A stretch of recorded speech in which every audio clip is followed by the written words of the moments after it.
A new report from Crosstown, LA shows that in the last fiscal year, the city of LA collected $110 million in parking fines.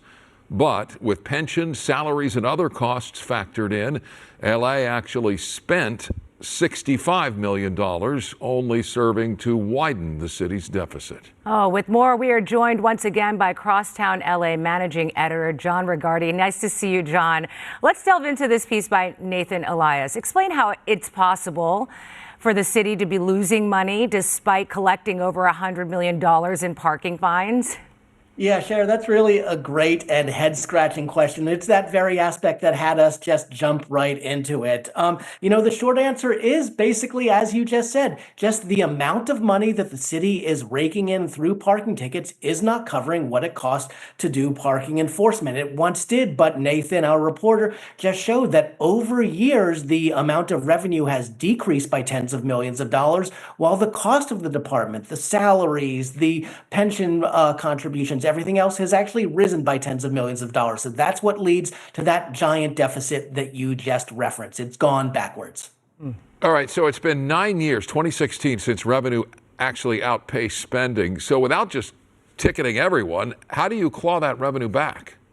It's not going to be easy. And the answer may not be, well, if not ticketing everyone, you may have to actually, as painful as it is, see a lot more tickets given out. The number of tickets given out last year, as we reported, was about 400,000 fewer than there had been several years ago. And at each $73 ticket for street sweeping, that adds up a lot. But that's not the only issue. There have been dozens of unfilled parking enforcement positions in the Bureau. That hasn't been filled really since the recession. And then we also were surprised to learn that a number of people in the Bureau these days are no longer giving out tickets, but they are focused on other tasks, traffic management, helping out with events, with things like Inside Safe homeless camp cleanup operations. So really, there's a lot of different ways you'd have to get to claw back that money. So, pre-pandemic, there were in excess of 2 million tickets handed out a year, and last year it was closer to 1.8 million.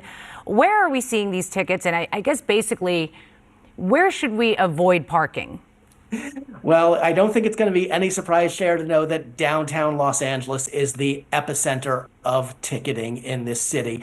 We crunched the numbers across town in a 14-month period. 220,000 tickets were given out, more than 10% of the total. And as a sense of scope, that was more than the second and third most ticketed communities combined. Those areas were Westlake and Koreatown.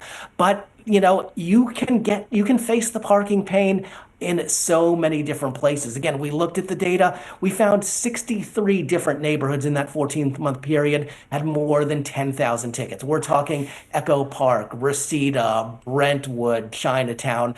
Almost wherever you go, you run the risk of getting cited. Yeah, don't park where you're not supposed to.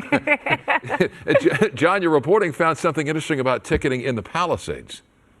And if we're looking for one bright side, this may be it. Fortunately, in the about 5 or 6 weeks after the January 7th Palisades fire, they pretty much stopped giving tickets in Pacific Palisades. Only 5 in that community in that entire time. The first 2 months of the year, we found out 118 tickets given in that time frame. In the same period last year, it was more than 1,700. So thank heavens that something positive was done for that community in that time.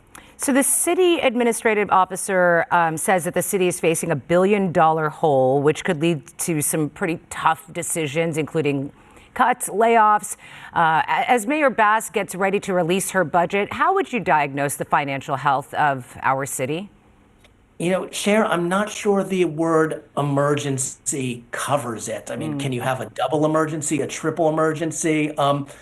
Silly lines aside, I've covered City Hall for a long time, and I've not seen anything this dire since the depths of the Great Recession. This far exceeds even the shortfalls that we were seeing in the early period of COVID-19. I think there's going going to be significant pain for a long time. They've talked about turning over every rock to save money. They're going to need to. I think we're going to see open positions not be filled. I think we will see layoffs. I think we will see cutbacks in city services.